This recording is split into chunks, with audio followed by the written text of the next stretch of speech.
የተከበራችሁ አድማጭ ተመልካቾቻችን እንደምን ሰንብታችኋል? ይህ የአዲስ ቅኝት የሚዲያ አገልግሎት ነው። በዛሬው ዝግጅታችን ክፍል 2 የኢትዮጵያ ምርጫን ምክንያት በማድረግ እዚህ ካናዳ ቶሮንቶ የዲሞክራሲ ሃውስ እና የአዲስ ቅኝት የሚዲያ አገልግሎት በጋራ በመተባበር ያዘጋጁትን የዙም ውይይት ነው። የዛሬው በክፍል 2 ተናጋሪያችን ታዋቂው የሰብአዊ መብት ተሟጋች ኦባንግ ሜቶ ነው።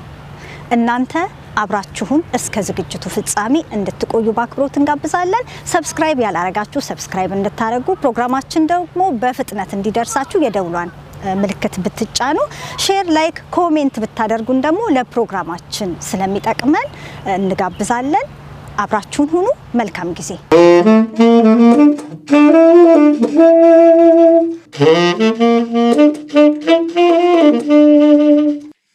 Good evening, and thank you for joining us for the second of 3 conversations on the search for democracy in Ethiopia. I learned so much from last week's discussion, and I'm keen to learn more from you and your colleagues tonight. My name is Mark Campbell. I'm a director of Democracy House, and because my initials are MC, I will be your MC tonight. I'd like you to know that while I've got the easy job of introducing this evening's event, other Democracy House directors are working hard behind the scenes to bring this important series to you, and I'd like to acknowledge them. Democracy House is a non-partisan and multi-partisan grassroots movement dedicated to restoring respectful engagement as the foundation of thriving democratic systems. Our guiding values are trust and respect, inclusion and diversity, honesty and transparency, openness and engagement. We focus on activities, events, education, and advocacy. The Democracy House was conceived in Toronto, the world's first 50-50 city. That means that when you meet someone here, chances are 50-50, they will not even have been born in Canada. The beautiful thing about living here is that your friends, neighbors, people you meet daily can be from just about anywhere in the world, and I love that. A year ago, on Canada Day, I went for a walk in Hyde Park with some neighbors. I met Gizan Demisi, who told us that on Canada Day 5 years ago, he became a Canadian citizen. We could see from his smiling eyes, and that beaming smile behind his mask showed how happy and thankful he was. Gizan, the floor is yours. Thank you very much, Mark, for your generous introduction. Good evening, our guests, and welcome to our conversation tonight. As Mark earlier mentioned, today's issue is ethnic federalism in Ethiopia, and how do you like it so far? In this conversation, you will explore the concepts of ethnic federalism and other forms of democracy, like liberal democracy in the context of Ethiopia, by considering ideas such as liberalism as a primary of individual rights accruing to all equally, democracy as the voice of people in their own governance, liberal democracy where the people consent to the rules who are constrained to respect individual rights, ethnic federalism where political legitimacy and all representation of ethnic groups is codified in the law. As you know, today's keynote speaker is the great human rights activist and defender, Obang Metho. Obang Metho would speak about ethnic federalism. I would like to thank all the board members and volunteers at Democracy House beforehand. As we all know, the reason for this conversation is the upcoming Ethiopian election, which is scheduled to vote in the national elections in June 14. The election is happening amid both a war in the north province of Tigray and ethnic and religious massacre in many parts of the country. The diplomatic pressure from USA and the European Union, and of course the pandemic. Tonight's conversation is focused on one of the main challenges in the contemporary Ethiopian political history. After the end of Cold War, Mallas Zenawi and his guerrilla group took power and adopted ethnic federalism with the aim of establishing the equality of all ethnic groups in Ethiopia by denying individual rights. Ethnic federalism system have been created in attempt to accommodate ethnic tensions within a state, but on the contrary, after 3 decades living under this system, Ethiopians are on the verge of disintegration. Civil war and genocide threats are escalating. Minority groups in the ethnically divided regions are exposed for massacre and ethnic cleansing. According to the report from Ethiopian Human Rights Commission and other international human rights organizations, why all this happening during the ethnic federal system that is still legal according to the Ethiopian constitution? Today, we will examine questions related to this issue with our keynote speaker, Obang Metho. Ethnic federalism, just another name for the systemic inequalities that remain in Ethiopia. If some people don't have a voice at the table, is it a democracy at all? Is ethnic federalism necessary to give voice to people where the person is mute? What contributes to the conditions of animosity versus the conditions of compromise? With this, I would like to introduce you to tonight's keynote speaker, Mr. Obang Metho. Mr. Obang Metho is the founder and executive director of Solidarity Movement for New Ethiopia.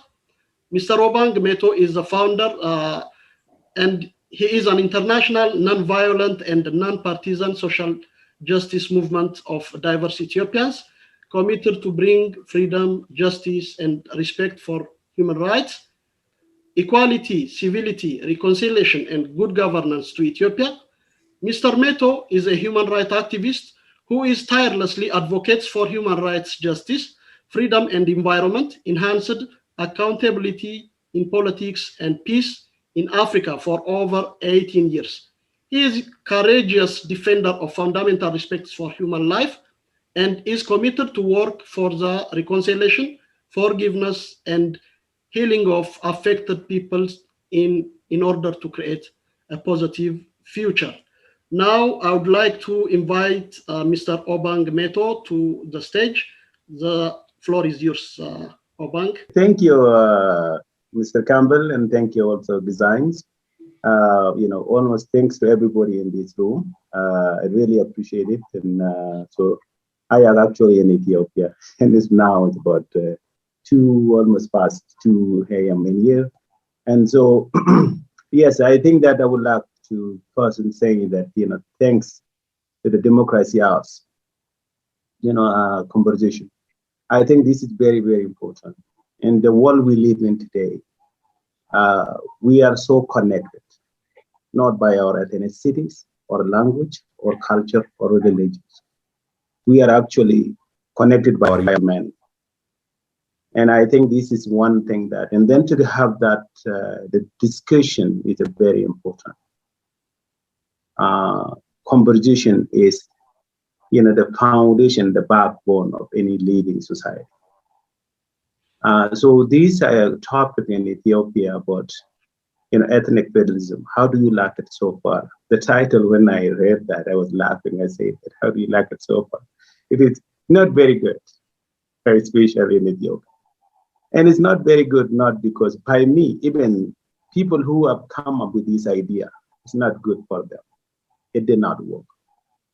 As I said, we live in the 21st century.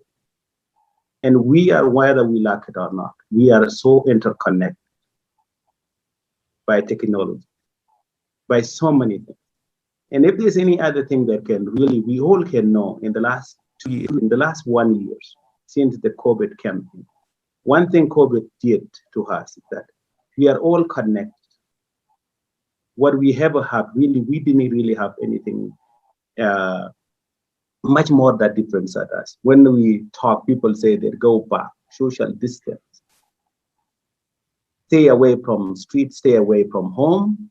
Those who live in the mansion went to the mansion. Those who live in the hut went to the hut. So whether you live in a place where there's street or where you live where there's no street. So we are all connected together. So when we come to talk about this ethnic federalism, it is a system which is anti-civilization, anti-humanity, anti-harmony, anti-peace, anti-living together. Let me say why. Before, when Mr. Campbell was talking about design, he met him, and then when he met him, he didn't meet a man of ethnicity. He met a human being, just like him. The skin color may be different, but their humanity connected them as one. And the conversation started there on the park. And that composition now is in here in the Zoom. And this composition now is in the world. That democracy composition we're talking about, it is how we as a human being can live together. And to living together, we have to have a system that's suitable to everyone. So the ethnic federalism in Ethiopia, it was set up not for harmony. The reason why I say it is not for harmony, because it divided peoples by group rights. You cannot call a group unless you start with the singles. Individual right, we all in this room right now, we are created equally as a human beings, not as ethnic groups. We are all created equal. And with that in mind, my individual right, if you would respect it, the individual right of my neighbors. So, but what we have in Ethiopia is the backward. If something cannot work in the 19th, leave alone in the 21st century. So this system was a group of peoples who really thought that they were fighting to bring something better to Ethiopia. But actually what they brought is the worst things. Let me tell you why. In Ethiopia today, all of you in this room, if you live in Ethiopia, you will not be able to vote in wherever you are unless you are belonging to that ethnic group. You cannot vote for, you cannot be voted for office, or you cannot vote. The regions has been made by demarked by the ethnicity. For example, the Tigray regions, the Amhara regions, the Oromo region, the Somali region, the Afar region, those I'm calling Oromo is an ethnic group, Afar is an ethnic group, Amhara is an ethnic group, Tigray is an ethnic group. So people were being divided by ethnicity. And those who live in those regions, pretty much that their right is not equal to those of that ethnicity who live in that area. And it went to the point that even in some part of the countries, like for example, in Deradua, there's one thing they call it 40-40-20. So in there, and I wanted to give one example why I say that, for example, there's an ethnic groups who live in Afar, there's many of them, or who live in Deradua, for example. In Deradua, if you are someone of Somalian, you are 40% to be voted in office, to be elected and voted, and even to get a job in the office. And then if you are an Oromo, you are 40%. And if you are in, at the groups, you have 20%. In Harar, you have 50% if you are an Harare, and you have 50% if you are an Oromo. If you are in Ethiopia, we have almost 86 different ethnic groups. So this system made it that individuals or the minority group have no voice. It's not counted. It doesn't matter. They are not valued. So this system really was set up specifically to advance the interest of the few, for the few to thrive, for the majority to struggle to survive. And then how it's been in the last 27 years or 30 years, not been that good.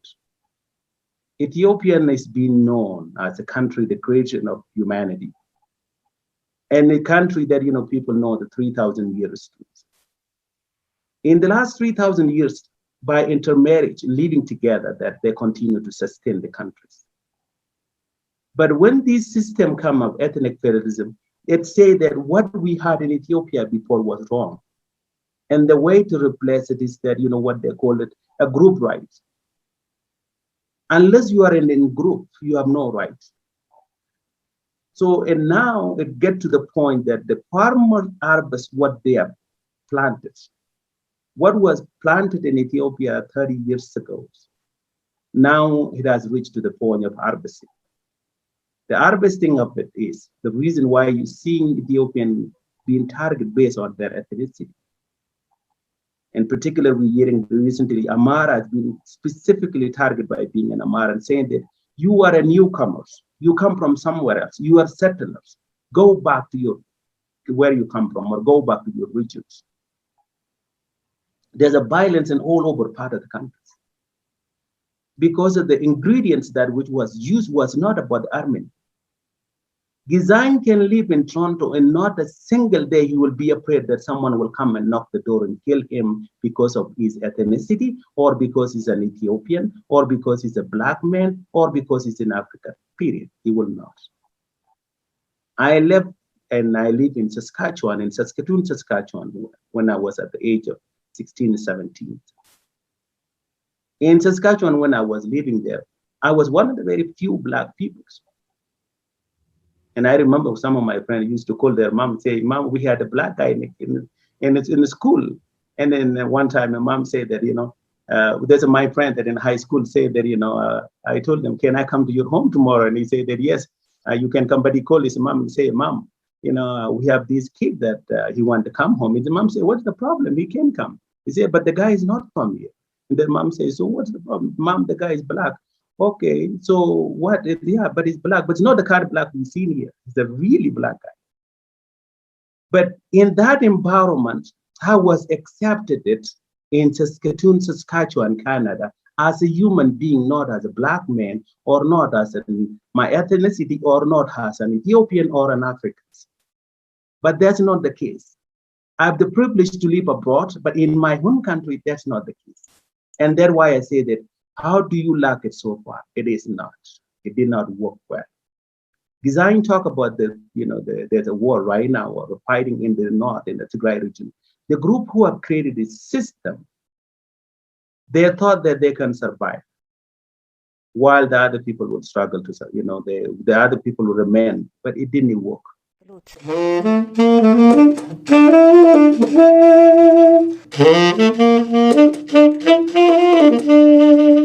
የተከበራችሁ አድማጭ ተመልካቾቻችን እየተከታተላችሁ ያላችሁት የአዲስ ቅኝትን የሚዲያ አገልግሎት ነው።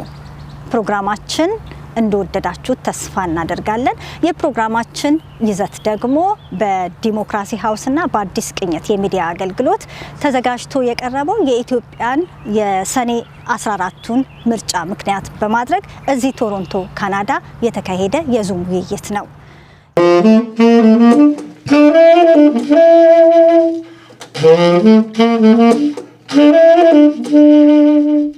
So the system which was set, the constitution of the countries, it did not say that we, the people of Ethiopia, it said that nation, nationality, people group.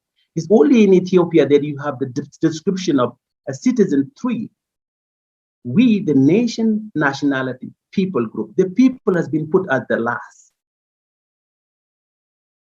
The regional has been named after the ethnicity. In Canada, you have Saskatchewan, Alberta, Ontario. All of these, all these place is based by geography. Anyone can come and live, but it's not the case. So this system went and on for the 7 years, and it's still that system we are using it today.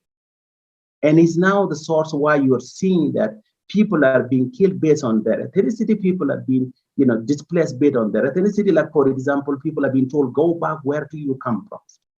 So this system, it did not work. Why?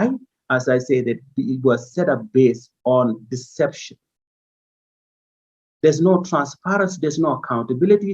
These people used it in thinking that it's for us to advance, we have to come up to a system that will work for us.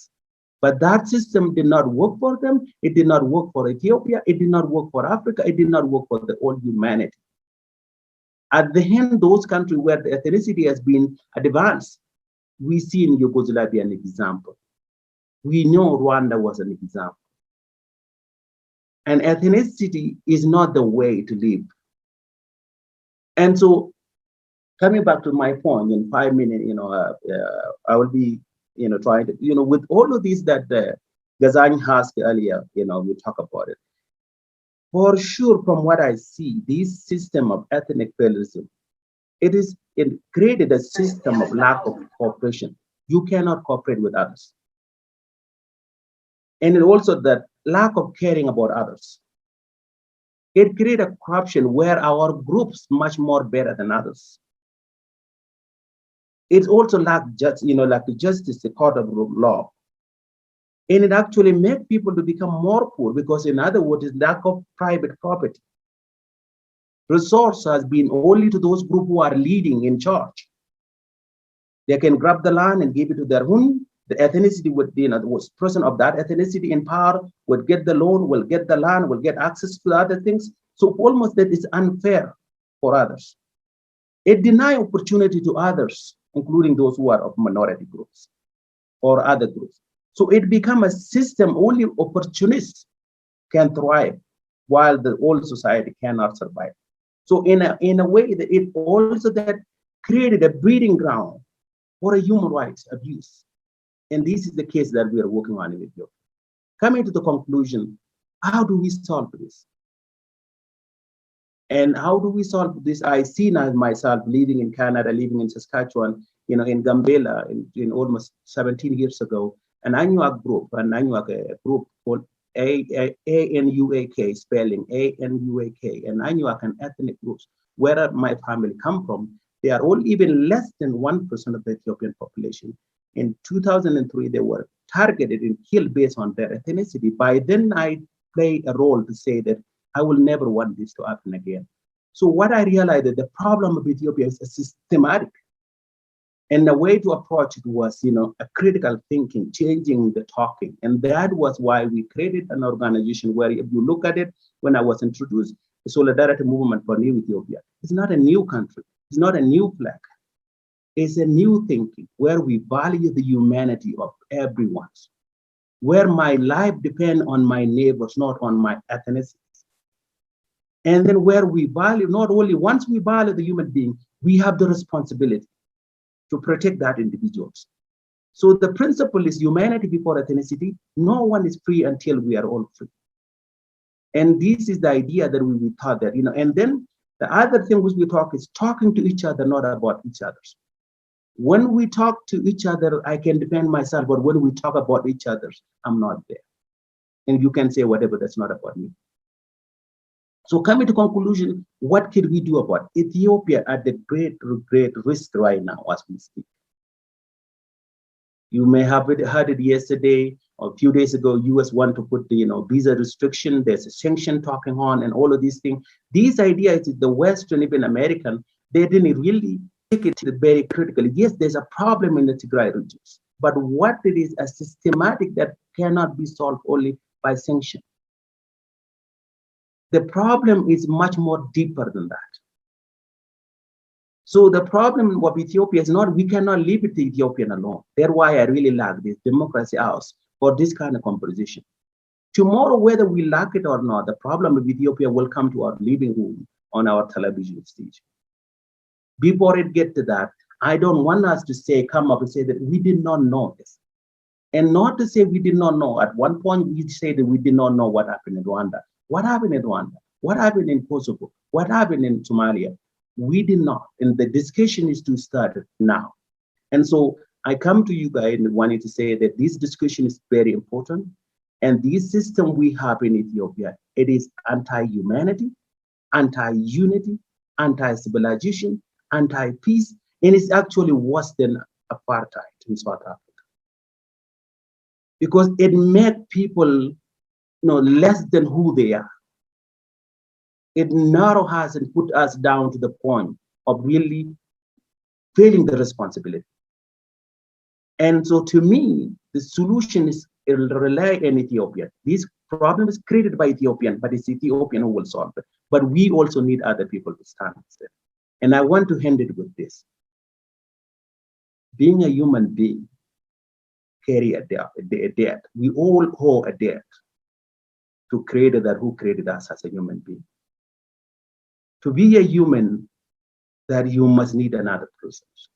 An animal can be born and will go and eat and survive by themselves. A human being will never survive without other human beings, That's why it takes 18 years in Canada and the US and the West to call someone a self-reliance, independent. So we need each other. The problem in Ethiopia may be 3,000, 4,000 miles away from Toronto, but by our humanity, it's not far away, not that much far. So now by saying that which of us owe a debt, to this world that we live in, To this life that we have, each one of us have responsibility to talk to each other, not about each other, to correct what is, what's wrong and make it what's right. So ethnicity, did it work in Ethiopia? How do you like it so far? It was not good. It was not good. If it's not good, it's not going to be good, because if being organized by ethnicity, the group right was right, Ethiopia would have never been the only one. The reason why we have so many Ethiopians in Canada all over the world, not because they are from there originally, not because their ethnicity is there. They were there and accepted as an individual first, not as an Ethiopian, as a human being first, and then a citizen of that country. So we have, coming back to what Mark said earlier, you guys create this platform for this kind of dialogue. Many people don't know. And I just want to really to say that the kind of privilege I had in Saskatchewan, it will not happen in my own country where I live in, where I was originally from, and now the problem. But I cannot live. Now, whether I like it, is the problem of Saskatchewan, the problem of Canada as well. So I want to end it in saying with you guys, thank you for inviting me in this kind of discussion. Ethiopia is a critical, right now, but that problem cannot be left to Ethiopia. It is the problem of all of us, humanity. And I think that the solution to Ethiopia is to create a conducive environment, consensus, where we value the humanity of everybody who lives there, knowing that by being a human being, I have responsibility not only for my tribe, but for my fellow neighbors. Ethiopian has this saying, the closest neighbors, your neighbor is closer to you than a faraway family members. That is something that we have forgotten. Ethiopian have this, የቅርብ ዘመድ ጎረቤት ከሩቅ ዘመድ ይቻላል. In a way, the closest person to me, my neighbors, that meaning that my neighbor could be anybody. He's much more closer to me than my brother who live 4,000 miles away from me. So this system is wrong, but it can be fixed. It's not too late. We have to go back to valuing the humanity of everyone, not because of that person belongs to our ethnicity. So the way to where to start this democracy house. You guys have done that your work, and let's continue to do this. At the end of the day, we are into these works for a short period of time. What have we done when we leave from here? So until then, we have a responsibility. By being a human being, we owe a debt, and we have to pay our debt. Thank you for inviting me. So if there's any question that I will be more than happy to answer. Thank you. Thank you very much. Thank you very much, Obang, for your very touchy and insightful presentation. I have some questions for you. You have been in Ethiopia for the last 3 years, when after the change happened, after TPLF kicked off from the central government. And what is like your experience about the ethnic system? Do you see any change after you go back to Ethiopia? Because the diaspora community wants to know first-hand information from your experience. And the other thing is, you are following a non-violence method for your struggle. But do you think your way works in today's Ethiopia, where all the regions are highly armed and everybody is depending on violence? How do you compromise this? Well, thank you. Yes, definitely that, I say that I was one of those people that were living outside, living in Saskatchewan, and after that I moved to Ottawa. So 3 years ago, when the change came to Ethiopia, I thought that this would be the beginning of a real change. Yes, the beginning was very good. Then, all of us in the diaspora in Ethiopia were excited, not only Ethiopian, even the Western, actually, that's why they awarded the Nobel Peace Prize to the Prime Minister of Ethiopia. Back then, many people who thought this would be the end, and this would be the beginning of a new chapter. So from that on, and when I came here, I came as a team. There's, our organization, we came as 16 of us. And these 16 from different ethnic groups, different religions. And the idea was, we went to Gambela. And when we went to Gambela, our team was calling a mission in Ethiopia. When we went to Gambela, the goal was to tell the people of Gambela that we need to reconcile. We need to heal the wound. So many tears has been shed. So much blood has been shed. So many mothers been left, with no children. So many kids have been left fatherless in Ethiopia. So I thought that the problem of this country can be solved by reconciliation. So we went to Gambela. From Gambela, then I went to more than 16 universities, talking to the Ethiopian young people. And what I was telling them, what I said earlier, that, look, we come to this world. When we were born, we have no language, no religions, no ethnicities. From the day that I was born, has I been mixed with another darker kid like me, I could end up being, say someone who looked bald head like me, and from Congo, from Senegal, from Sudan, from other places. So I was trying to tell these young people the critical thing, that what we need is we are all created, before ethnicity, before a language, before religions. It was very good an idea. As you can see, that one thing that from then even I tried to talk to the government, ask the government people, what Ethiopia needs is constitutional reform and then institutional reform, a meaningful reform. That unless you change that. And I made it very clear at that time to the government people whom I met. A country is like a vehicle. A car, if you change the drivers and the brake is not working, doesn't matter driving with Jesus Christ or Nabi Muhammad or Muhammad Magandhi or Mandela or Pope, it will end up in a ditch if the brake is not right. So the institution in Ethiopia, the constitution has to be reformed. The constitution in terms of a vehicle, I say it could be the tire, it could be the engine, it could be the windshield, it could be there's many things on it. But the constitution reform was untouched. Institutional reform was untouched. And it went on and then it built on to the point that where the TPLF who brought this system did not even want to compromise. It is our way or no way. And they went and the tension got to the point of 3 years in the government trying to say that let changes. They didn't want to change. And then it come in and last year when it was, when the COVID came and the government extended, the election postponed it for another, they went and ahead and have that election. And that's why I say that the system was done in Ethiopia. It's like a prenup, marriage. The TPLF made it even an Ethiopian constitution say that Article 39, and if whenever we don't want Ethiopian by then, we can be able to succeed and become a country. And then when they lost the power in Addis, most of them went and joined and set up in their own regions, integrated regions, some of the leaders here.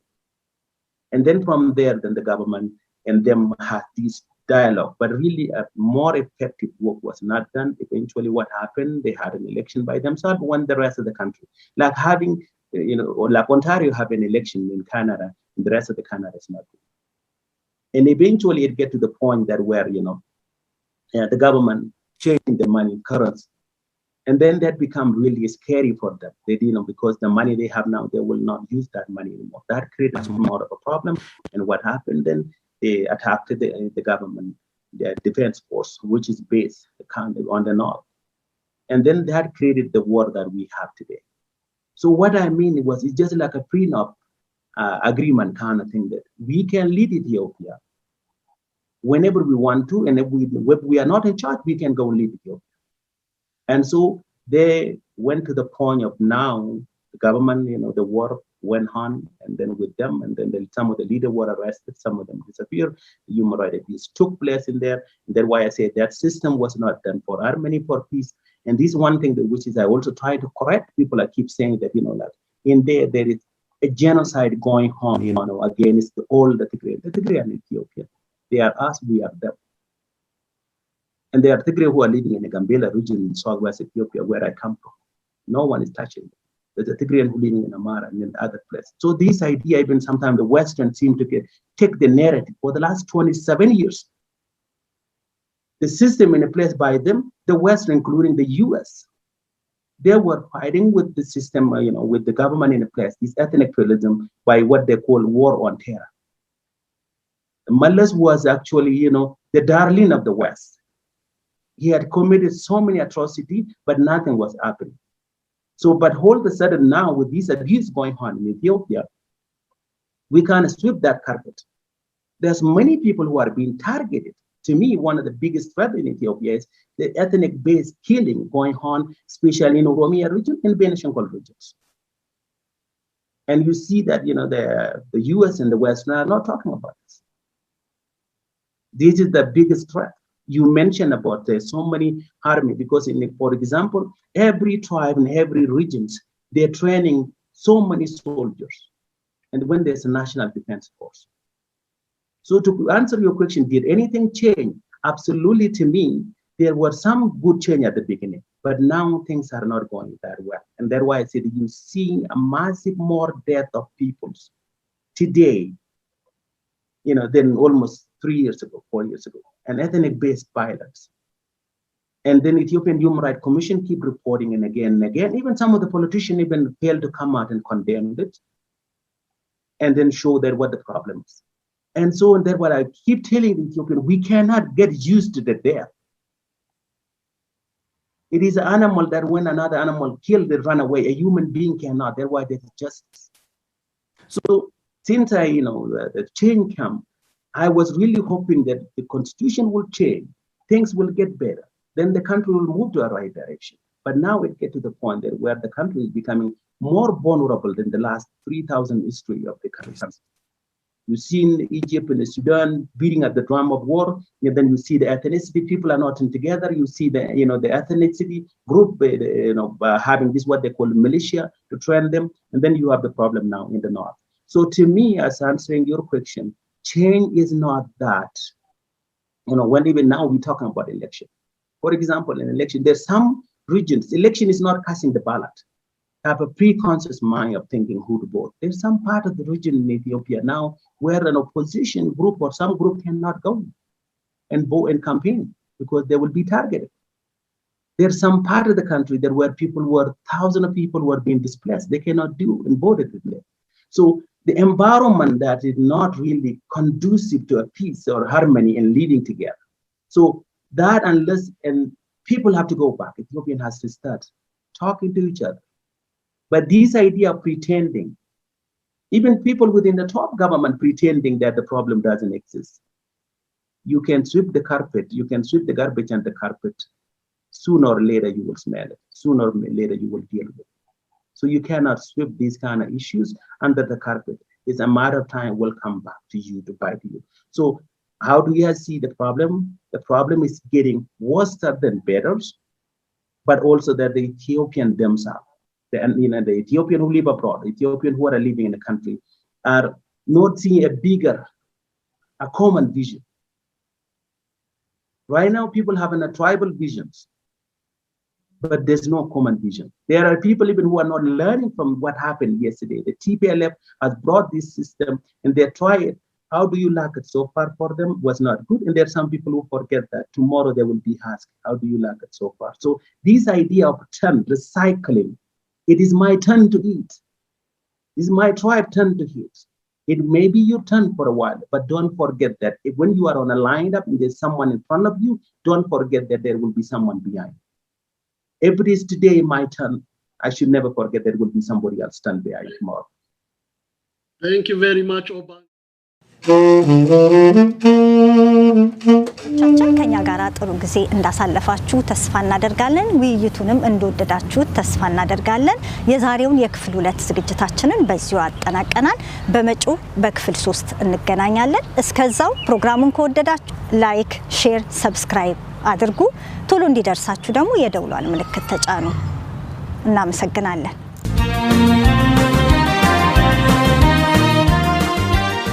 በቶሮንቶና አካባቢው ለምትገኙ ኢትዮጵያውያንና ትውልደ ኢትዮጵያውያን ወላጆች በሙሉ ልጆቻችሁን አማርኛ ቋንቋና የእናት አባታቸውን ባህል ማስተማር የምትችሉበትን እድል የቶሮንቶ ዲስትሪክት ስኩል ቦርድ እንዳመቻችላችሁ አውቃችኋል? ለተጨማሪ መረጃዎች ስክሪኑ ላይ ባሉት የኢሜይልና የስልክ አድራሻዎቻችን ልታገኙ ትችላላችሁ።